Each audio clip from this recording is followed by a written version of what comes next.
estão lado a lado com Cristo, unidos. Essa saudade é tão grande que o nosso coração não conhece o tamanho dela, apesar de nós sabermos que é saudade. A nossa saudade é muito pequena perante o tamanho da saudade que Deus tem por nós. É por isso que nós vamos louvar agora, e agora eu quero convidar vocês a ficarem em pé.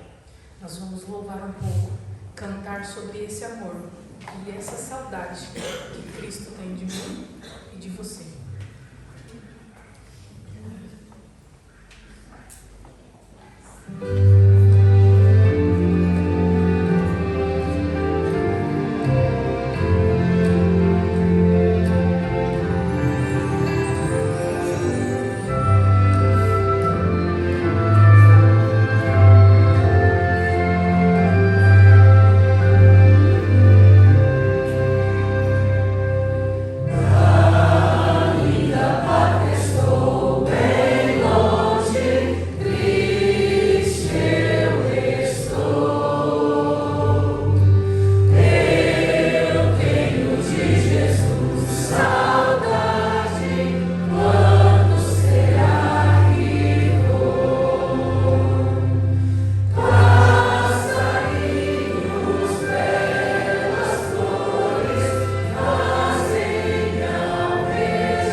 Aqueles que puderem, vamos nos colocar de joelho para falar com Deus.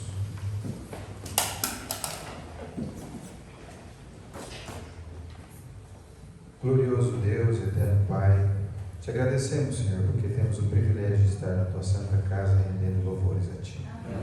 Pedimos a tua misericórdia, Senhor, e pedimos também a sua presença, a presença do Espírito Santo aqui neste lugar, com as mensagens que nós vamos ter aqui, que venha de encontro com o desejo que o Senhor tem no plano divino em nossas vidas. Que esses conhecimentos possamos estar intrínsecos em nossa vida e que possamos de alguma forma compartilhar com o próximo. Faça presente não só agora, mas durante toda a semana em nossas vidas, em nome de Jesus. Amém.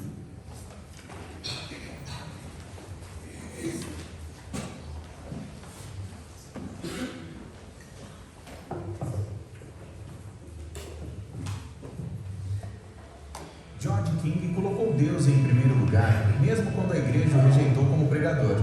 Como seu exemplo pode nos ajudar a colocar Deus em primeiro lugar hoje?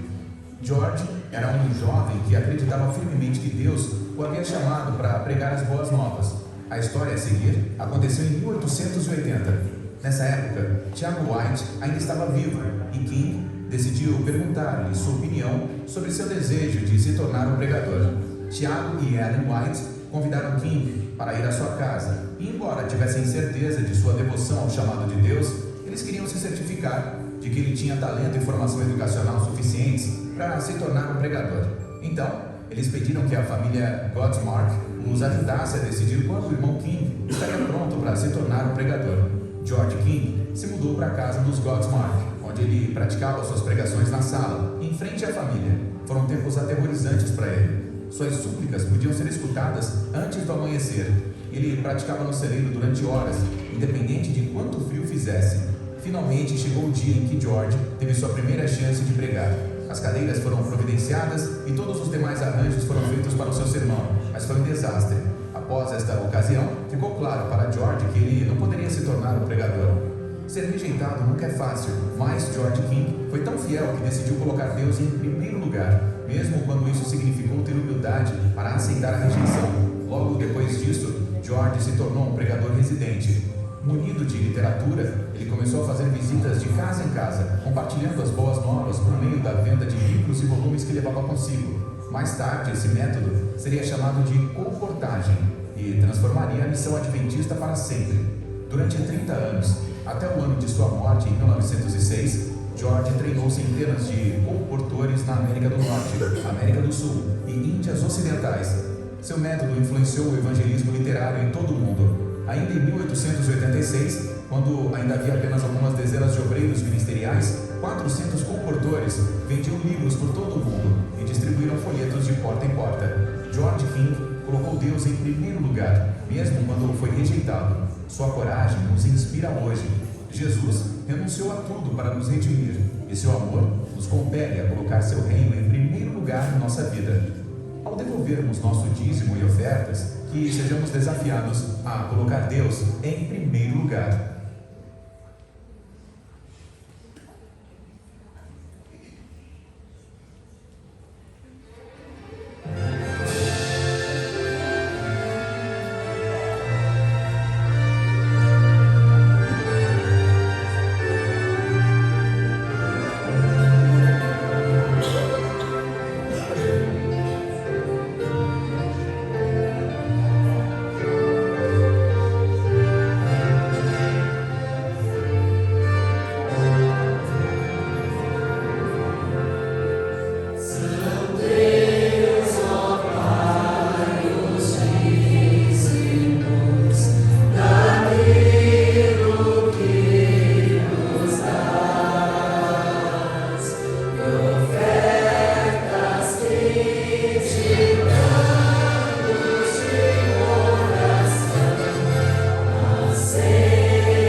Abençoar toda a igreja.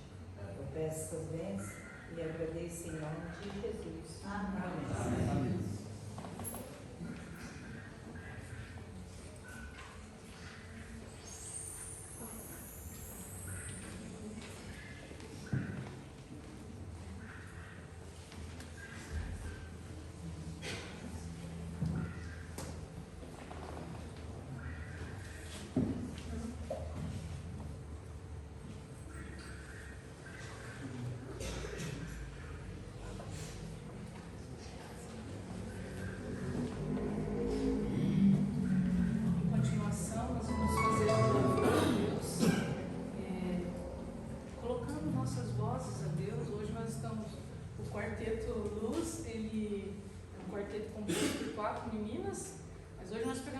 A voz de um jovem rapaz, porque nós estamos com uma das integrantes bem rouca, porque cada não está nem falando.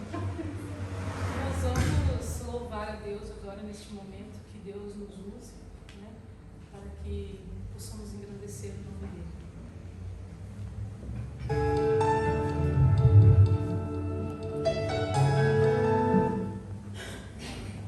Sacrifício por Deus.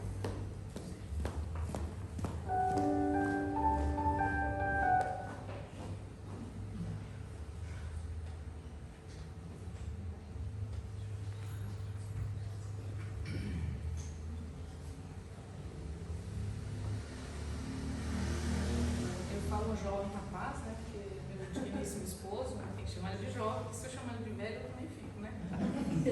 Então tem que chamar ele de jovem. Nós estamos pareados ali, ó. São 2 anos só de diferença. Mais conhecido como gato. Mais conhecido como gato. Eu fiz uma adoração infantil lá e coloquei ela nele, nessa. Estão vendo como não é fácil, né? O mais das mulheres.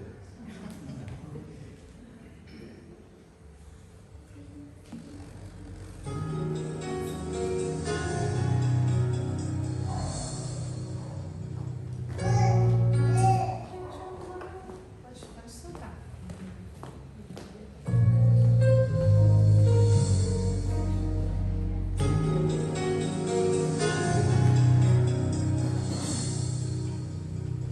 Eu jamais irei deixar sacrifício dar a vida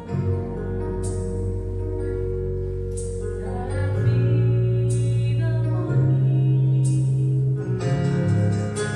sabendo que eu poderia rejeitar, mas por amor se entregou sem hesitar. Os seus olhos de amor demonstravam perdão. O mundo nunca conseguirá separar-me de ti, pois teu sangue comprou meu viver. Que todos vejam o teu poder e teu amor, que é capaz de salvar todo ser que crê, sabendo que eu poderia rejeitar, mas por amor se entregou sem hesitar. Os seus olhos de amor demonstravam perdão. O mundo nunca conseguirá separar-me de ti, pois teu sangue comprou meu viver.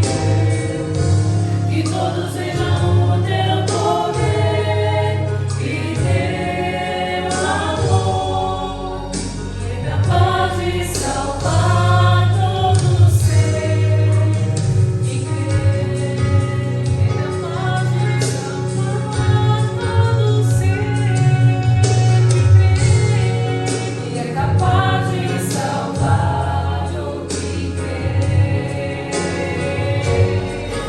E é capaz de salvar o que crê.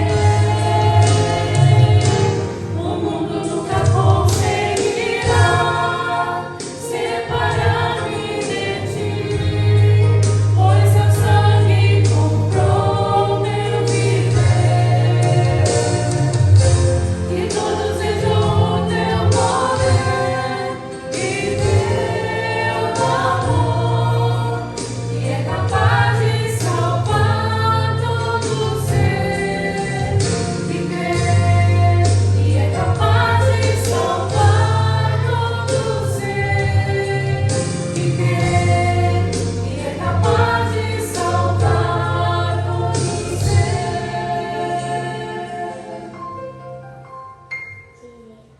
que crê.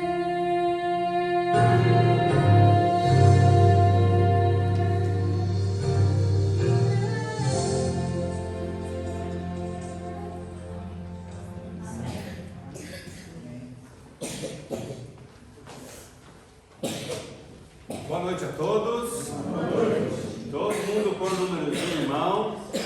Então vamos dar aqui a dica da semana, porque a programação de Gênesis está terminando hoje, mas ao mesmo tempo está começando a programação de semana especial, que vai até sexta-feira com o pastor Marcos todas as noites. Então você que está aqui hoje, ó, não jogue esse papelzinho fora. Guarde ele porque ele vai valer aí para sexta-feira próxima. Então, se você voltar aqui sexta-feira com esse número, você vai poder concorrer. Agora, se você voltar amanhã, depois, cada dia você vai receber um número novo que vai dar mais chance de você ganhar 2 belíssimas cestas que nós temos ali preparadas e muitos brindes durante a semana também. Então, cada dia que você vier a mais chance você tem de ganhar a cesta. E hoje nós temos aqui 42 números e todo mundo ganhou. Eu, pastor, todo mundo está no sorteio aqui, tá? Então nós vamos sortear 3 brindes e quem for sorteado pode vir escolher aqui, ó, dentre esses que estão aqui, tirando as 2 cestas. A flor não é brinde, tá? É decoração da igreja, ela fica, tá? O outro vaso também, né? Então vamos aí, ó, sorteio automático de 1 a 42. Vamos ver qual é o primeiro. 13. Opa! É a da irmã ali, ó. É do irmão Jonas. Jonas pode escolher um presentinho aqui. Enquanto isso, nós já vamos chamar o próximo número aí, hein? Mais 2 números. Próximo número, só sortear. 35. Opa! Leandro. Pode ficar com o número, não. Pode ficar com o número. Ele é teu. Leva o presente, leva o número ainda.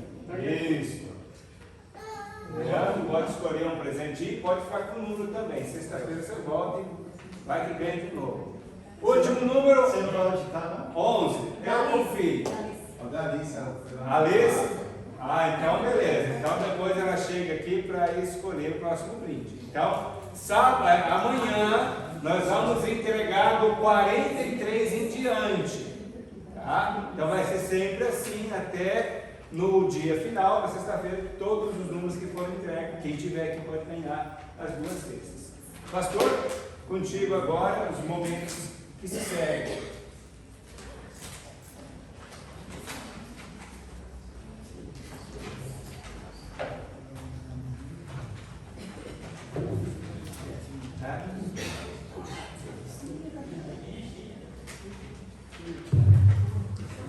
Ok, boa noite. É lindo ver da frente aqui uma igreja cheia. Que legal, hein? Que bom ter você aqui, pessoal aqui na Central. Obrigado com o quarteto. É um conjunto que virou quarteto, isso mesmo? Não. É o quarteto, daí a gente está por isso, está abafando a roupa. Ah, ok. Nós emprestamos uma CIS do conjunto. Ok, né? Esse é o contrato do quarteto. Tá certo. O pessoal profissional é assim, né? Um vai ajudando o outro e dá certo, né? Obrigado pela presença de vocês aqui, tá bom? Obrigado mesmo. Que bom que você também está aqui na igreja. Como o Joel falou, eu quero só reforçar, tá bom? Nós temos um desafio. Qual que é o desafio? Você está presente com a gente durante toda a semana. Nós temos aqui todas as noites uma mensagem e teremos, além dos brindes que são bons aí, nós teremos mensagens poderosas dessa semana. Nós estamos estudando sobre o Apocalipse, a última batalha. Hoje nós vamos entrar no Gênesis, mas amanhã a gente volta no Apocalipse. Por quê? Porque Gênesis e Apocalipse se complementam. Nós vamos entender que o Gênesis fala de Jesus Cristo e o Apocalipse, como nós vimos ontem, também fala muito de Jesus Cristo. 250 vezes só no Apocalipse fala sobre Jesus Cristo. E o Gênesis também. Então, essa semana, eu quero desafiar você. Sei que você tem suas obrigações, seus trabalhos, mas venha para a igreja amanhã, na terça-feira, na quarta, na quinta e na sexta-feira. Nós faremos o encerramento aqui à noite dessa semana especial. Tá bom? Combinado então? Põe na sua agenda, põe o relógio para despertar aí, o celular para despertar 7 horas. Porque aí 7 horas vai despertar, você vai lembrar, opa, tem que preparar para ir para a igreja. Tá bom? Então, a gente aguarda você essa semana aí, nessa programação especial da nossa Semana da Esperança. Semana da Esperança. Bem, hoje, como o tema é o livro de Gênesis, olha aí, já está aqui, né?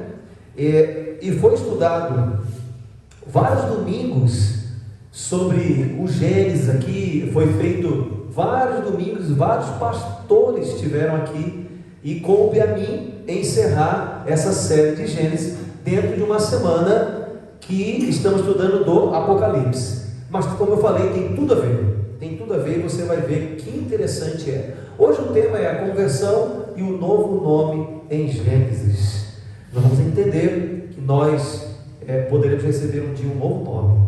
Olha que legal. Nós vamos ver isso no Gênesis. No Apocalipse você já conhece, né? Mas nós vamos ver isso no Gênesis. Para isso, eu vou pedir para você abrir a sua Bíblia em Gênesis capítulo 4. E vou pedir para você deixar a sua Bíblia aberta aí, em Gênesis 4. Tá bom? Gênesis capítulo 4. Por quê? Porque já já você vai entender o porquê que eu vou pedir para você deixar em Gênesis 4 e 5. No início do livro do Apocalipse, vocês estudaram aí Gênesis 1, 2, falou da criação, né? E Gênesis 3, a gente aprendeu que foi relatado na Bíblia que o pecado entrou no mundo através de Adão e Eva, caíram em pecado ali, a serpente enganou, né? A gente vê a raça humana a partir de então pecou, né? E nós somos agora pecadores e conhecedores do bem e do mal. Você sabia que quando Adão e Eva estavam no jardim do Éden, eles só conheciam o bem, eles não conheciam o mal? No entanto que o desafio da serpente para com Eva, ele falou assim: Deus não quer que você conheça. Deus não quer que você conheça. Olha só, a armadilha que o inimigo fez para o ser humano, no caso, nós hoje, né? Nós viemos de uma descendência. Então, a partir de então do pecado, o ser humano então passou a conhecer o mal, porque só conhecia o bem. E era uma vida maravilhosa, a gente não tinha maldade, não tinha pecado, não tinha o que nós vemos no mundo hoje, esse desespero que é no mundo que nós vivemos. Essa semana vocês viram o que está acontecendo no mundo aí, fatores climáticos adversos em vários lugares acontecendo. Jesus está mostrando que está voltando. Então chegou o momento de nós acordarmos. E amanhã eu quero estudar um tema muito legal com você na Bíblia. E nós vamos estudar também das 7 igrejas no Apocalipse, para você entender aonde nós estamos dentro da história da humanidade e dentro da Bíblia, aonde nós estamos. Então, esteja ligado com a gente amanhã e na terça-feira e assim por diante, tá bom? Principalmente amanhã, às 8 horas aqui. E nós vemos que, baseado nisso tudo, a gente vê que tem 2 lados, né? O lado do bem e o lado do mal. E não tem como unir, né? A Bíblia deixa muito claro que não há espaço no mesmo lugar para luz e trevas. Não tem espaço no mesmo lugar. Não tem como ter luz e trevas ao mesmo tempo. Então, frente a isso, dois lados a gente percebe que existe aqueles que adoram a Deus em espírito e em verdade, e aqueles que buscam a sua glória pessoal. E é claro, aquele que busca a sua glória pessoal não está do lado de quem? De Deus. Porque Satanás não foi assim? Ele queria a glória pessoal, o egoísmo. Eu preciso ser o centro de tudo. Você já viu aquela pessoa que quer ser o centro de tudo? Ele quer ser adorado, ele quer ser notado, ele quer, eu estou aqui, eu sou importante, olha, os meus problemas são mais importantes que o seu problema, né? Então, esses são 2 lados, aquele que busca a Deus em espírito e verdade, e aquele que busca a glória pessoal ou a atenção pessoal, e foi assim que tudo começou. Nós vimos isso aí durante os outros estudos com os outros pastores, e nós vemos então a classificação que a Bíblia traz, o justo e o injusto. E não tem jeito, ou você está do lado dos justos, ou você está do lado do injusto. E o justo e o injusto precisam de um Salvador externo, precisam de alguém que possa dar esperança para eles, né?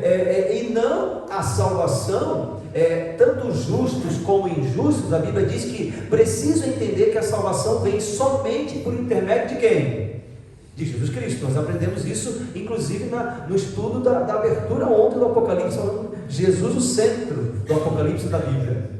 A salvação só vem por intermédio de Jesus Cristo, só que tem gente que acredita que pode ser salvo por obras ou méritos pessoais.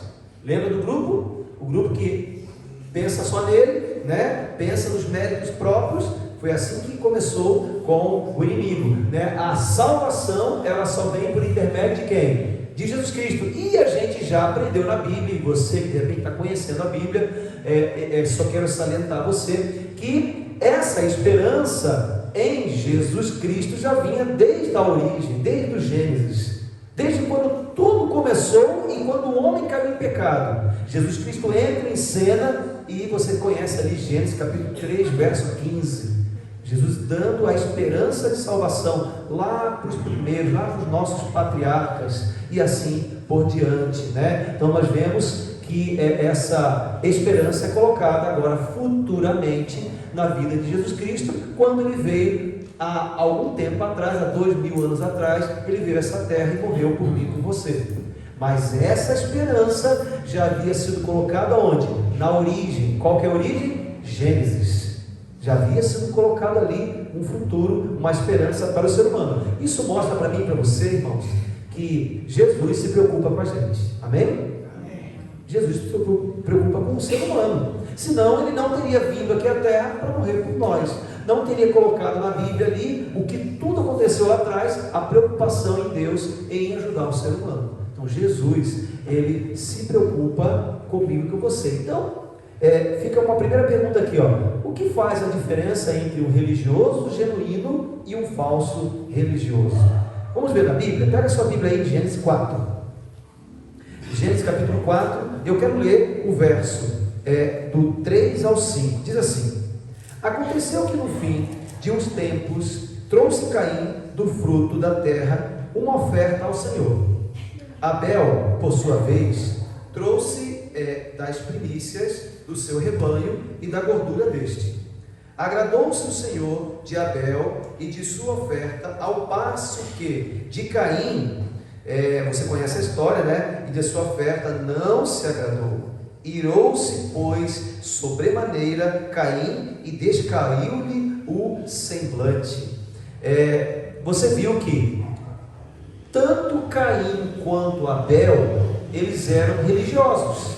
Eles conheciam de Deus, eles conheciam da salvação até então, eles sabiam, e eles tinham um ato de adoração que foi ensinado pelo próprio Deus, e havia um ato de adoração que era um sacrifício, uma oferta especial a Deus, que Deus havia ensinado para eles. Deus ensinou para Caim? Sim ou não? Sim. Mas ensinou para Abel também? Sim, para os dois. Ensinou para Abel e Caim, para Caim e para Abel. Eles sabiam o verdadeiro ato de adoração a Deus. E aí nós vemos que eles, com certeza, eles não tinham nenhuma dúvida da existência de Deus, porque eles conversavam. Sabia que quem primeiro conversava com Deus, quem primeiro conversou com Deus foi Caim, não Abel? Olha que interessante. Caim conversou, porque Caim era o mais velho.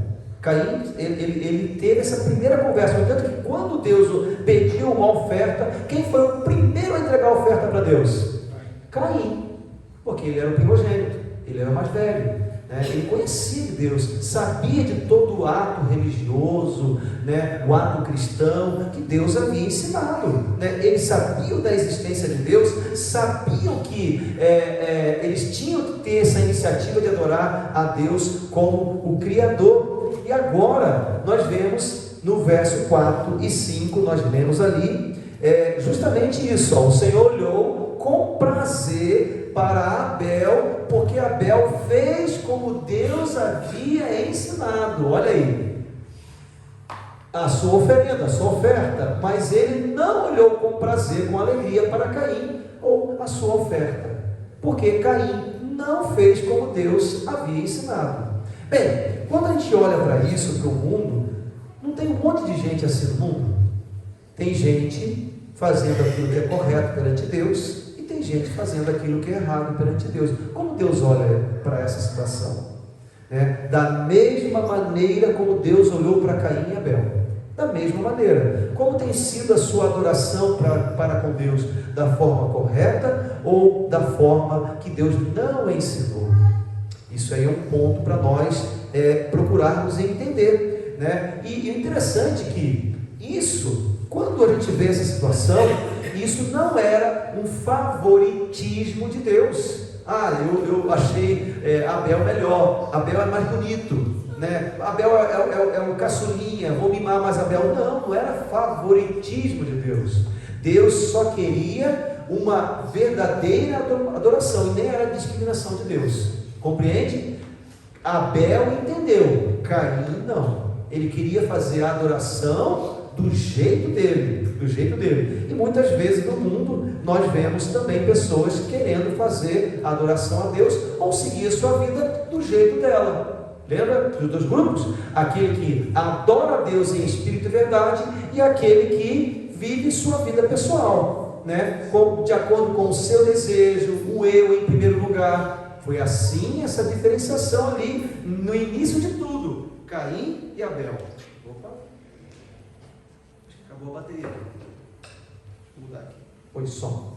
Caim e Abel, né? Caim e Abel, eles representam bem isso aqui, né? O motivo de Caim para trazer uma oferenda, uma oferta a Deus, não era exaltar Deus e reconhecer sua soberania, mas sim para Deus o quê? Exaltar Ele.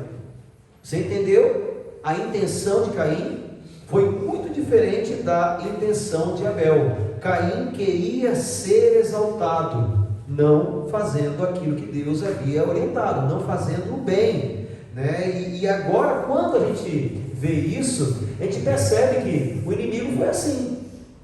Não foi assim? O inimigo quis ele se exaltar.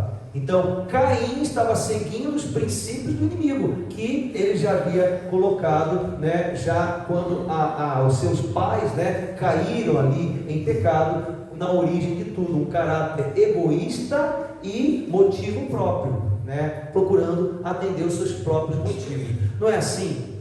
Não tem muita gente assim por aí? Eu vou para a igreja tal. Se a igreja tal se adaptar a mim, eu vou ficar nessa igreja. Agora, se a igreja começar a dizer assim, olha, a Bíblia diz que você tem que viver assim, olha, a Bíblia diz que você tem que guardar os mandamentos de Deus, aí fica difícil, essa igreja não serve para mim, eu vou para outra igreja então, porque de repente nessa outra igreja, essa igreja se adapta aos meus gostos, aos meus desejos, porque eu quero viver como o mundo diz. Agora, se a igreja começar a dizer para mim que eu tenho que viver assim, porque a Bíblia diz assim, essa igreja não é boa para mim. Não é assim que tem muita gente? Tem muita gente que é assim. Da onde vem essas ideias? Olha, da onde surgiu tudo? Lá dos descendentes de Caim. Começou com Caim e assim por diante, e chega até aos nossos dias atuais, né? Caim teve o privilégio de ter o próprio Deus falando com ele, algo que não é dito na Bíblia sobre Abel e Sete, que veio depois. Caim, então, é mencionado tendo esse privilégio de conversar com Deus.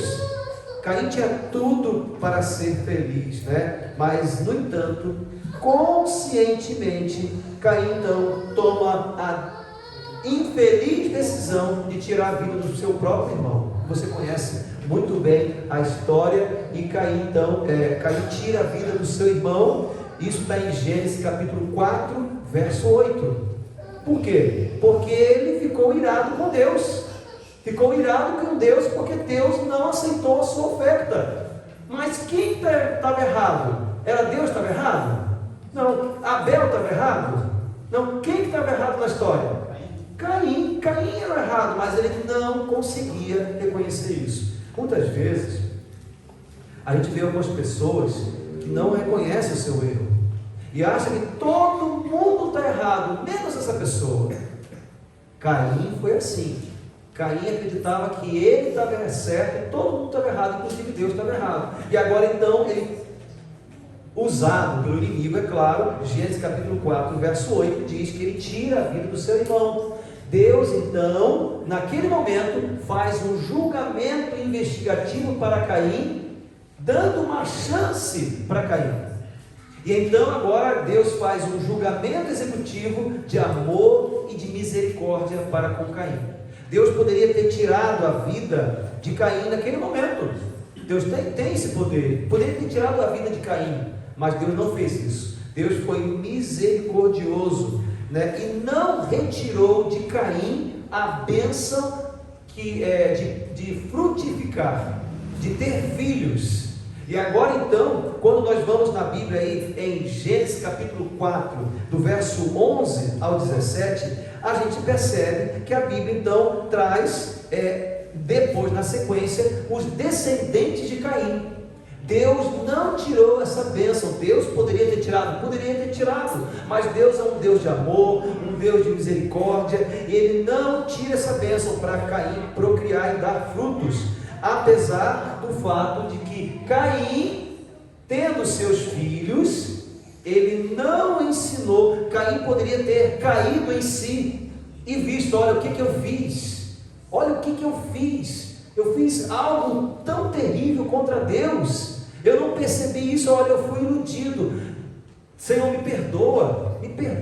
Caim não teve essa reação. E o pior, a Bíblia diz isso em Gênesis capítulo 4, do verso 19 em diante, agora que os descendentes de Caim, os seus filhos, fizeram o que era mal perante Deus, e diz a Bíblia que eles foram mais perversos que o próprio Caim. Um exemplo é o filho dele chamado Lameque, que foi 7 vezes mais perverso que o pai. Já imaginou isso? Você já tem ideia disso, irmãos? Caim poderia ter quebrado isso aí. Caim poderia ter dito: Senhor, me perdoe, eu errei, me perdoe. Deus iria perdoar Caim, sim ou não? Sim. Claro, como perdoa a mim e a você, como Ele está disposto a perdoar os seus pecados, os meus pecados. Deus é um Deus de amor, Deus é um Deus de misericórdia. Caim não pediu, não fez isso, e a sua descendência foi pior do que o próprio Caim. Que coisa, irmãos, que coisa. Agora, ao contrário, nós vemos um Abel, a religiosidade de Abel. Voltando um pouco antes dele ser assassinado pelo irmão, né? Nós vemos um Abel que não estava centrado no homem, não estava centrado nele. Não, eu que tenho que ser beneficiado, eu sou o mais importante. Não, a vida de Abel era centrada em Deus. E o seu último ato, que a Bíblia registra, e possivelmente o último ato dele em vida, foi adorar quem? Verdadeiramente quem? A Deus. Foi adorar verdadeiramente a Deus, fazer aquilo que é correto. E esse é um grupo que representa os dois lados, o grupo que Abel representava e o grupo que Caim representava. Olha que interessante, hoje no mundo nós vemos isso, uma representação daquelas pessoas que fazem a vontade de Deus e aqueles que não fazem a vontade de Deus. Olha só, Deus olha sempre primeiro para o nosso coração e quais são as intenções do adorador. Deus olha para a nossa intenção, Deus olha para o nosso coração. Nós não conseguimos ver o coração de ninguém. Você olha o exterior e a gente se engana. Deus não. Deus, Ele olha para o coração e para o adorador, se ele está realmente sendo sincero a Deus, aquilo que ele está fazendo. Deus viu sinceridade no coração de Abel, mas infelizmente Deus não viu sinceridade no coração de Caim. E agora nós vemos então a falsa adoração e a verdadeira adoração. Deus, Ele enxergou isso. Testemunhamos nessa história a origem de 2 religiões.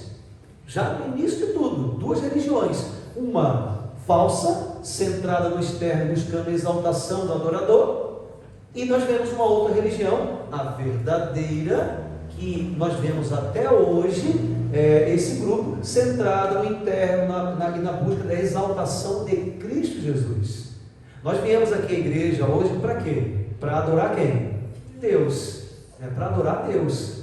Nós viemos aqui à igreja para adorar o único que deve ser adorado. Abel foi assim, e a sua descendência, depois que veio Sete, nós vamos ver, também foi assim, ao contrário da descendência de Caim, Quais são então alguns elementos dessa história do Gênesis que evidenciam a fidelidade a Deus por parte dos patriarcas agora. Porque agora nós não estamos avançando na história.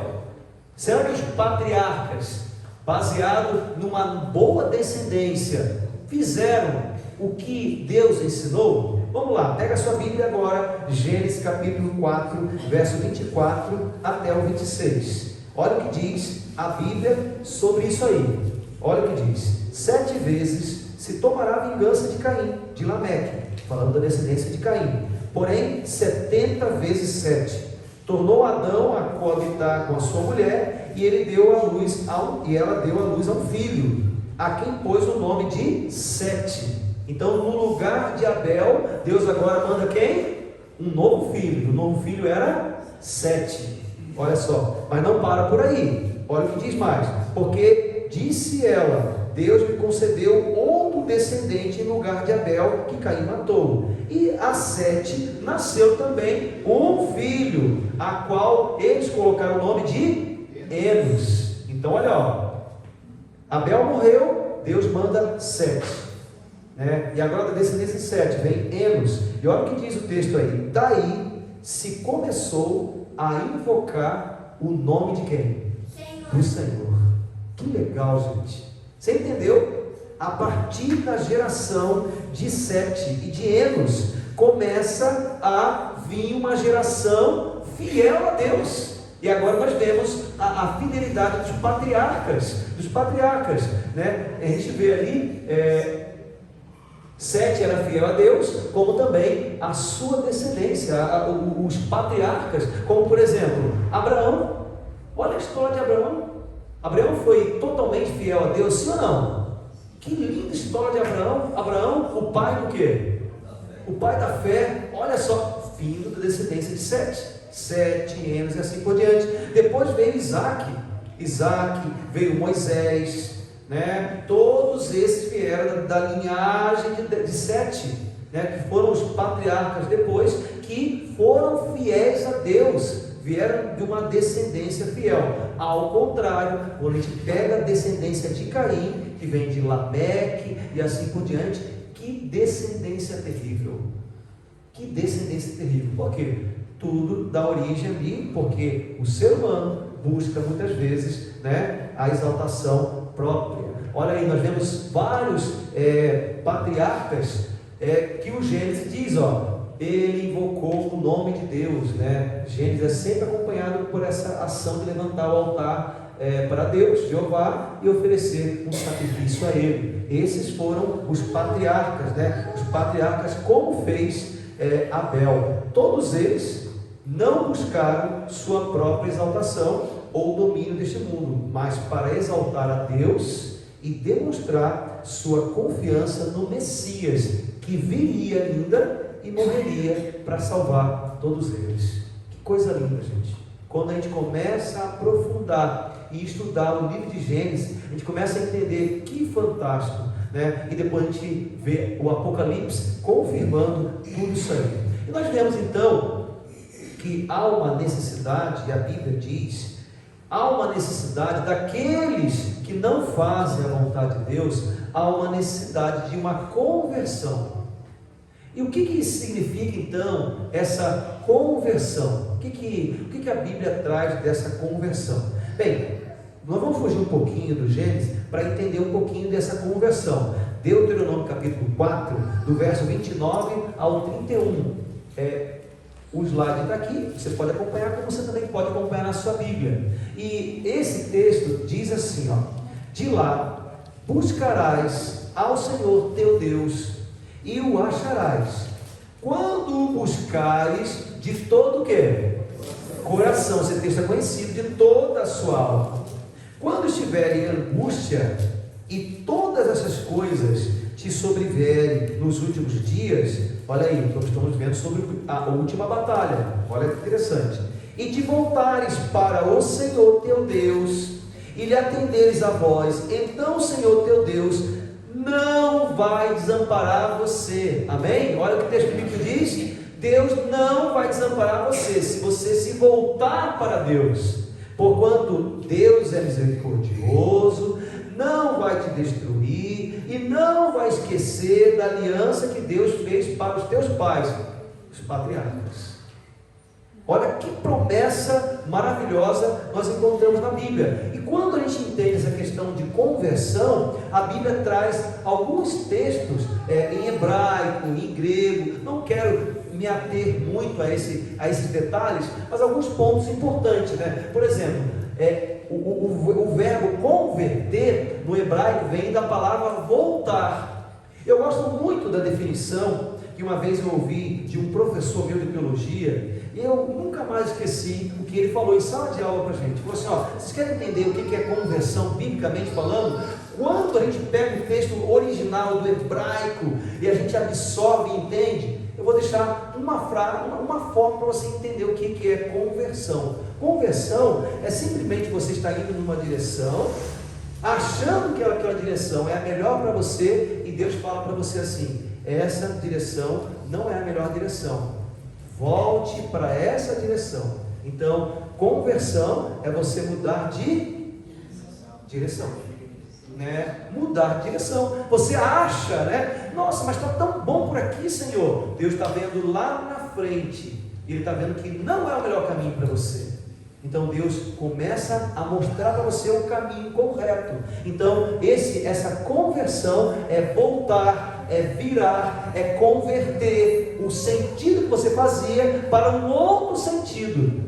E Deus queria que Caim se convertesse, mas Caim não se converteu. E olha só, toda a sua descendência, eu digo para você, hoje nós sofremos por causa disso. Se Caim tivesse se convertido, talvez nós não estaríamos na situação que estamos hoje. Olha a situação. Aí depois nós vemos a descendência em Isaac, Ismael e assim por diante, né? E a gente vê realmente que o inimigo trabalhou para que nós tivéssemos tudo que nós vemos hoje, né, no mundo. E no grego também, além do hebraico, que fala que é voltar, girar, mudar de direção, o grego também fala justamente sobre isso, né? No sentido de mudar de direção e assim por diante, né? Retornar a um lugar ou voltar de uma jornada, converter-se dos caminhos malignos, dos maus caminhos, como a própria Bíblia ela diz para nós, né? Deus, Ele quer nos ajudar. Deus, Ele quer nos perdoar. E para isso, irmãos, nós precisamos decidir de que lado nós vamos ficar. De que lado você quer ficar? Agora, voltando um pouco ao Apocalipse, né? Lado do Apocalipse que nós estamos estudando, que fala sobre a última batalha. Nessa última batalha que nós vivemos nesse mundo, qual o lado que você quer estar? Quando a gente vê toda a Bíblia trazendo essas informações, é para que a gente possa entender, é para que Deus possa ajudar a gente a nós nos convertermos e aceitarmos o melhor caminho que Ele nos mostra. E aí, frente a esse grande conflito nesse mundo, qual lado você deseja estar? Do lado daqueles que fazem a vontade de Deus, adoram o Criador, ou daqueles que pensam em si mesmos, em seus prazeres, no mundo, e esquecem que existe o Deus que cuida de você e que está disposto a te ajudar? Frente a isso, nós temos essa escolha em nossas mãos, né? Temos essa escolha em nossas mãos. Quais são os dois lados do conflito entre o bem e o mal? Qual é o lado que você vai escolher? Eu, do fundo do meu coração, nessa noite, ao trazer essa mensagem, eu desejo que você escolha o lado correto, o lado de Jesus Cristo. Porque esse lado, apesar das lutas que nós temos, é o melhor lado. A gente ouve assim algumas pessoas dizendo assim: pastor, depois que eu aceitei Jesus Cristo na minha vida, parece que a minha tribulação triplicou. Claro que vai acontecer isso. Não estou dizendo que isso é uma regra, tá? Mas o inimigo perdeu você. Ele vai fazer de tudo para você cair de novo. A Bíblia, o que diz a Bíblia? Aquele que está de pé, cuide para que não caia. Porque é justamente isso, o inimigo querendo fazer você cair, querendo você entender que puxa, quando eu estava lá na outra vida, era melhor no sentido que não tinha tanto problema. Agora que eu aceitei Jesus, que eu estou na igreja seguindo o caminho, biblicamente falando de Jesus, parece que meus problemas aumentaram. Meu amigo, você está do lado oposto a Satanás. Você está no caminho oposto ao inimigo. E ele vai fazer de tudo para você cair. Mas em nome de Jesus Cristo, biblicamente falando, eu quero dizer para você nessa noite, que você, se você escolher o caminho de Jesus, apesar das dificuldades, nós seremos mais do que vencedores, porque Jesus venceu. E se nós estivermos ligados com esse Jesus, nós seremos vencedores também.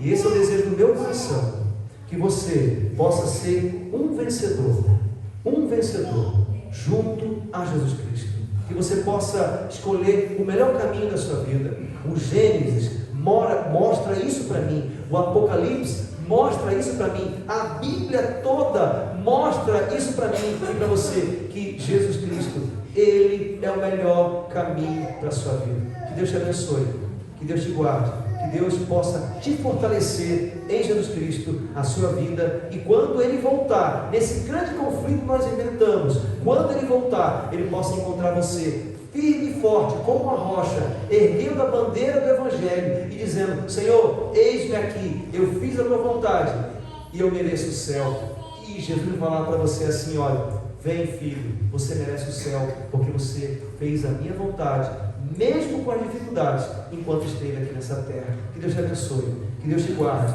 que você seja bem feliz ao lado desse Jesus que quer ver você também feliz. E eu aguardo você amanhã para mais um capítulo agora do Apocalipse. Vamos ouvir uma mensagem musical mais uma vez pelo quarteto. É um dueto? Pelo dueto.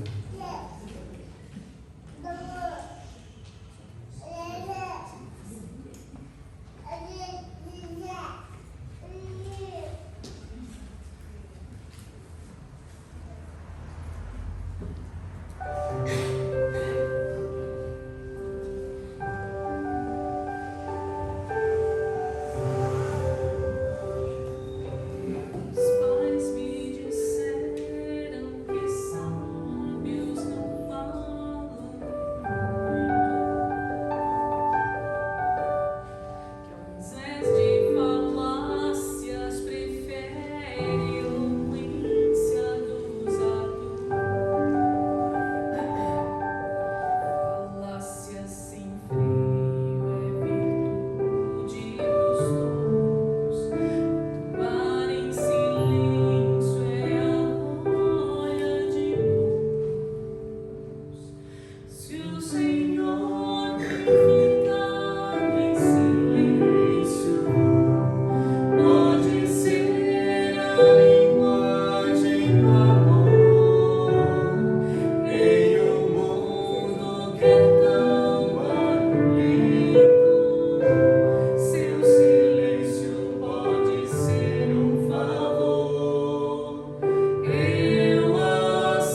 quer agir na nossa vida.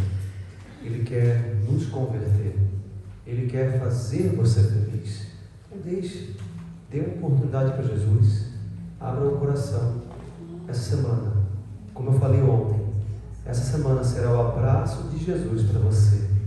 Bem, amanhã aguardamos você. Deus abençoe. Vamos em pé, nos despedir com uma oração. Oremos. Nosso grandioso Deus, nosso Pai. Nosso muito obrigado, Deus, pelas bênçãos concedidas. Obrigado, Senhor, porque temos a Ti como nosso Deus poderoso, o nosso Deus que, desde o início de tudo nesse mundo, tem mostrado o Teu carinho, o Teu amor para cada um dos seres humanos, Pai. E a maior demonstração do Teu amor é quando o Senhor veio aqui nessa terra morrer por nós e nos mostrar o plano de salvação. Pai, continue presente na nossa vida. Nos ajude a nos converter no sentido de andar no Teu caminho correto e a partir de então ser uma nova pessoa em Cristo Jesus. Por favor, Pai, que essa semana, como nós falamos, todas as noites aqui, seja o Teu abraço em cada um particular, mostrando o carinho que o Senhor tem por cada um de nós, Pai. Nos leve agora para os nossos lares, na certeza da Tua companhia, e nos traga amanhã novamente às 8 horas, para adorar o Teu santo nome e ouvir mais uma vez a Tua palavra, e nós o pedimos em nome de Jesus Cristo. Amém.